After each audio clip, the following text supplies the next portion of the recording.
فرض کن یک جوون در یک روز معمولی در مرکز شهر تهران در حال موتور سواریه. بعد از یک تصادف به ظاهر ساده دچار دلدرد میشه، کتفش میسوزه، از روی موتور به زمین میفته. مردم اون رو به بیمارستان میبرن، اما بعد از گذشت چند ساعت فوت میکنه و این مرگ طبیعی نیست. سلام، من امیر خالقی ام. اینجا قراره با همدیگه پرونده های جنایی رو تحلیل بکنیم که در کنار هیجان به یک آگاهی برسیم. آگاهی از نحوه ارتکاب جرم و نحوه انتخاب قربانی ها. اگر تو همین موضوع برات جذابه و دنبال همچین موضوعایی هستی، منو دنبال کن و کانال من رو سابسکرایب کن.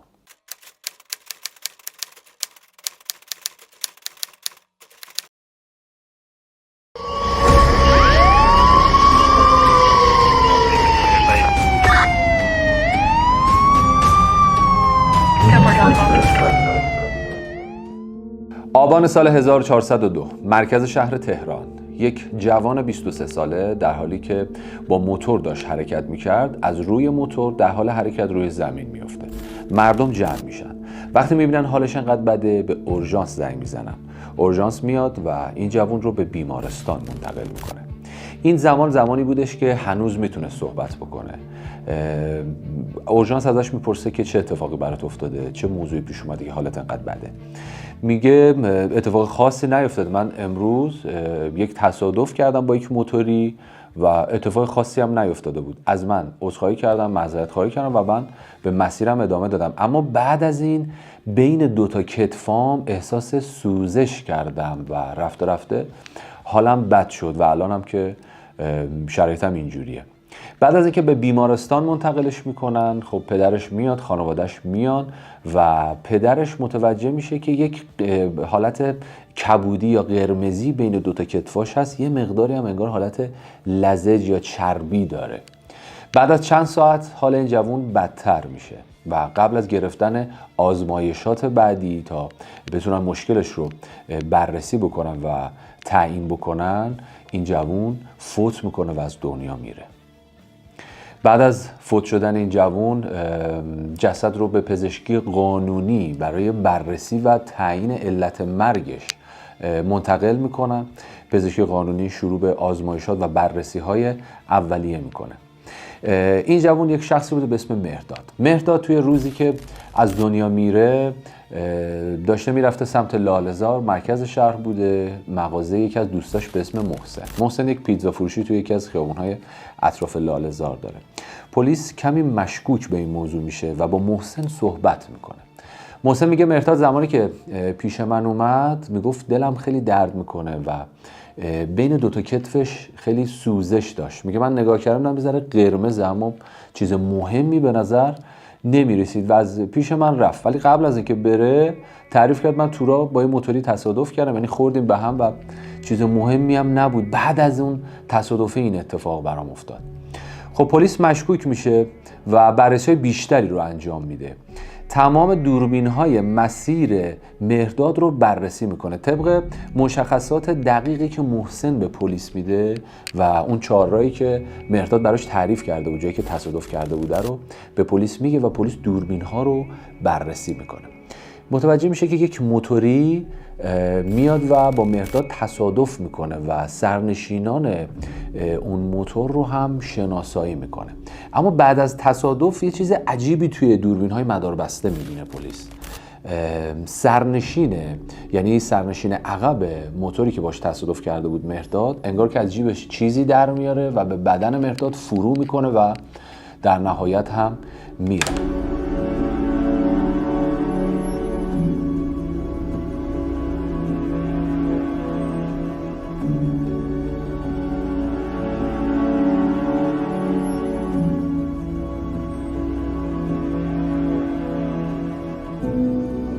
بررسی ها هنوز ادامه داره. جواب پزشکی قانونی میاد. توی بدن مهرداد مقدار زیادی سم دیده میشه و توی گزارش پزشکی قانونی ثبت میشه.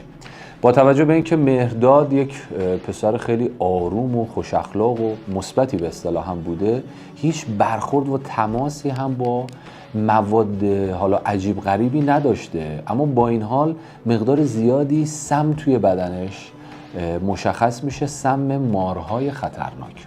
خب این قصه برای پلیس الان جدی‌تر شده و دنبال اون 2 نفر موتور سواره. مهرداد، خب یک توضیح راجع به مهرداد بدم. پدر مهرداد یک شخصی بوده که وضعیت مالی خیلی خوبی داشته، به طوری که خب املاک زیادی داشته، وضعیت خوبی داشته و آدم سرشناسی توی منطقه مرکز شهر بوده و قرار بوده که مهرداد هم یک کافه توی همون اطراف خیابونه لاله‌زار افتتاح کنه به زودی، که رفت آمدهایی هم اونجا داشته تا به کاراش سرکشی بکنه. مهرداد هم خب یک پسر خیلی خوش رفتاری بوده و پسر آرومی بوده، دشمنی هم نداشت. یعنی اگر بخوایم این رو بررسی کنیم که مهرداد آیا دشمنی داشته، خیر، دشمنی نداشته و کلا آدمی نبوده که توی تنش بخواد بره، توی چالش بخواد بره و تنها مشکل و درگیری که بوده با اقوامش بوده. خب پدر مهرداد یک برادری داره به اسم هوشنگ. هوشنگ سال 91 ورشکست میشه. اینا چیزایی که پدر مهرداد به پلیس گفته. سال 91 ورشکست میشه که پدر مهرداد تعریف میکنه، میگه ما هنوز نمیدونیم که این ورشکستگی دلیلش چی بوده. یعنی من خودم هنوز نمیدونم. و از اونجایی که خب وضعیت مالی خوبی داشتم، به برادرم هوشنگ کمک کردم تا بدهیاشو بده. حتی تا چند سالم سراغ بدهیم نرفتم. اما سال 96 به برادرم گفتم دیگه وقتشه که بدهی تو به من بدی. توی اون زمانی که بدهیای برادرش داده بود 2 میلیارد بوده، حالا سال 96 گفته بود به روز باید بدی، حدود 40 میلیارد شده بوده. و برادر پدر مهرداد یعنی هوشنگ هم میاد یک چک سفید امضا به برادرش میده و پدر مهرداد این چک رو میگیره میذاره توی گاف صندوق مغازه و یک اتفاق عجیبی اینجا میفته. فردای دقیقا روزی که اون چک رو توی گاف صندوق مغازه میذاره، به مغازه دستبرد میزنن و پدر مهرداد مطمئن میشه که کار برادرش هوشنگه. چرا؟ چون توی گاف صندوق طلا بوده، سفته بوده، خیلی چیزهای دیگه‌ای بوده و فقط این چک ناپدید شده و سرقت شده. که با برادرش این موضوع رو حرف میزنه، برادرش عصبی میشه، با هم درگیر میشن و مهرداد هم پشت پدرش در میاد. یعنی با عموش جر و بحث میکنه، بهش بد و بیرا میگه و حتی یک سیلی هم به عموش میزنه. مهرداد پسر کوچیک خانواده بوده، به پدرش وابسته بوده و خیلی حساس بوده روی پدرش. به خاطر همین برادر مهرداد به پلیس گفته بوده که من احتمال خیلی زیاد رو میدم که عموی من هوشنگ توی مرگ مهرداد دست داشته. اما پدر مهرداد میگه که ما مدرکی نداریم و اونم خانواده ماه و ما نمیتونیم الان تهمتی بزنیم.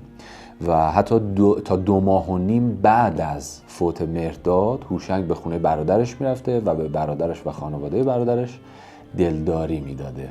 این موضوع رو اینجا نگه دارید. بریم شیراز. توی شیراز پلیس به یک جوون موتورسوار مشکوک میشه.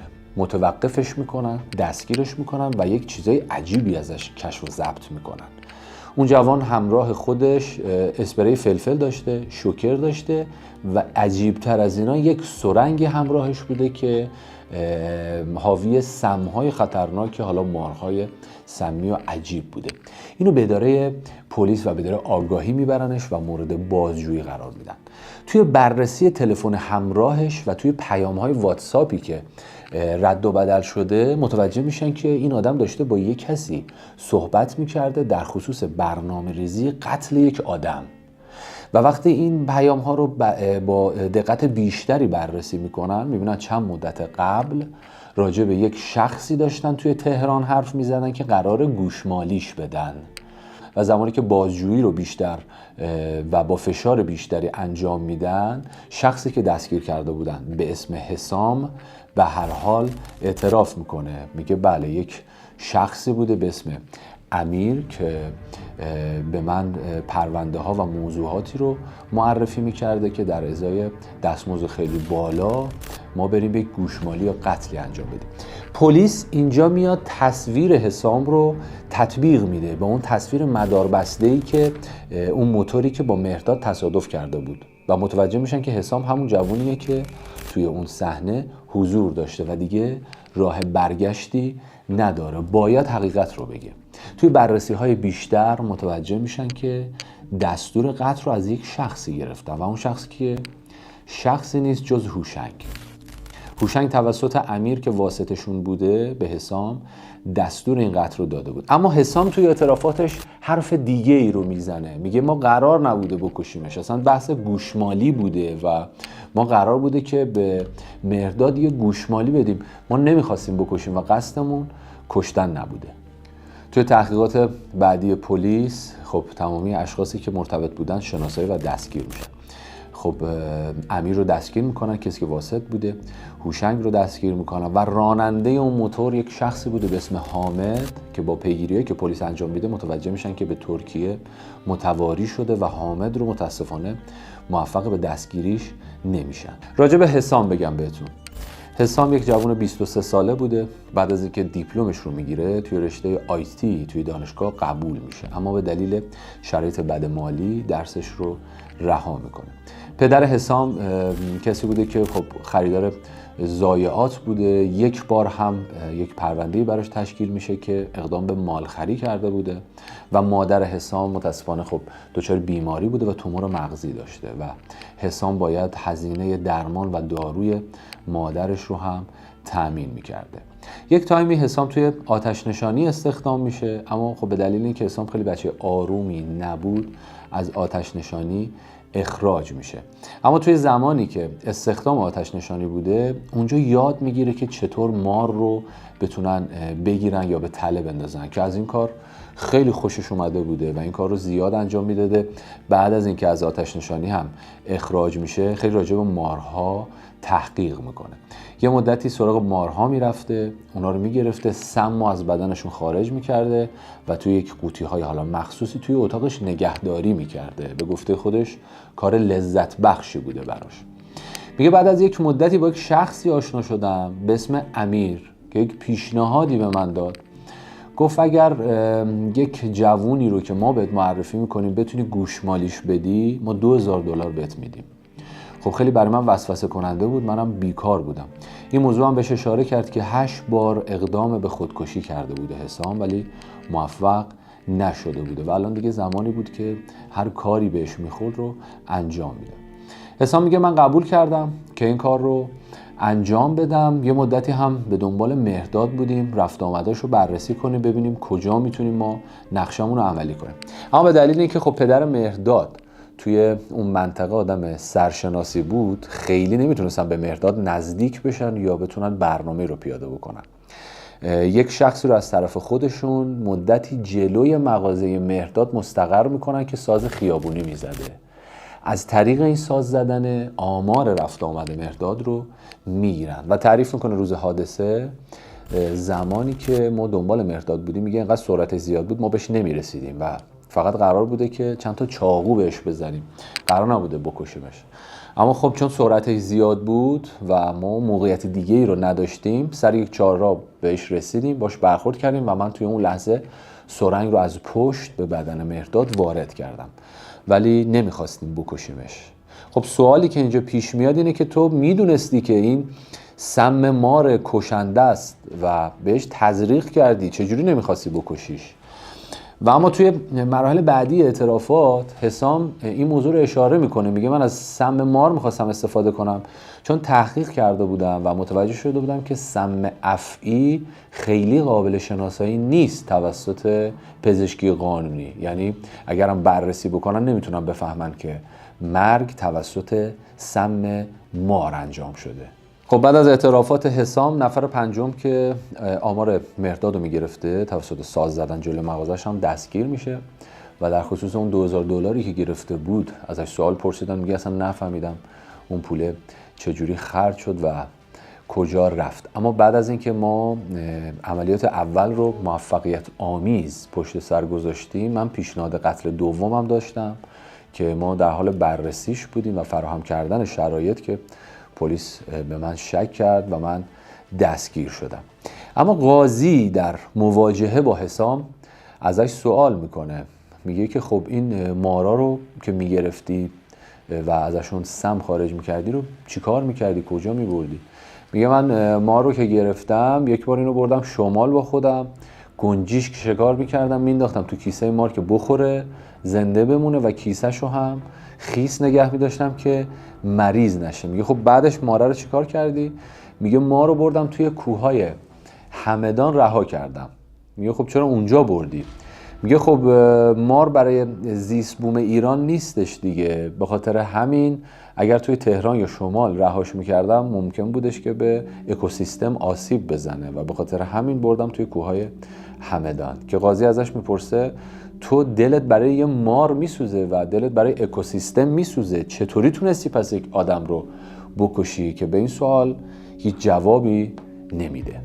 و قاضی توی مواجهه با هوشنگ هم ازش سوال میپرسه، میگه توی اون روز شما 26 بار به این شخص موتورسوار زنگ زدی، دلیل این تماس‌ها چی بوده؟ میگه حقیقت من خواستم یک باری رو ببرم سمت شوش و من به ایشون زنگ میزدم که بیاد بار منو ببره.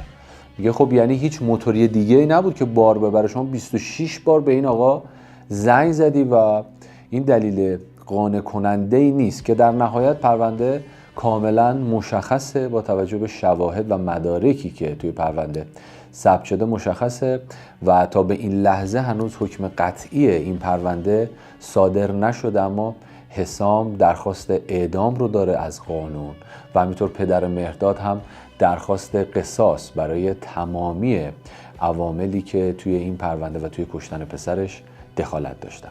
مرسی که تا انتها با من بودید، مرسی که من رو تماشا کردید. از شما خواهش میکنم که منو سابسکرایب کنید، به من انرژی بدید. همین انرژی ها باعث میشه که من پرونده های بیشتر و جذابتری رو بتونم برای شما آماده بکنم. لایک کنید، کامنت بذارید، نظراتتون رو بگید. دمتون گرم که تا انتها با من بودین. خداحافظ.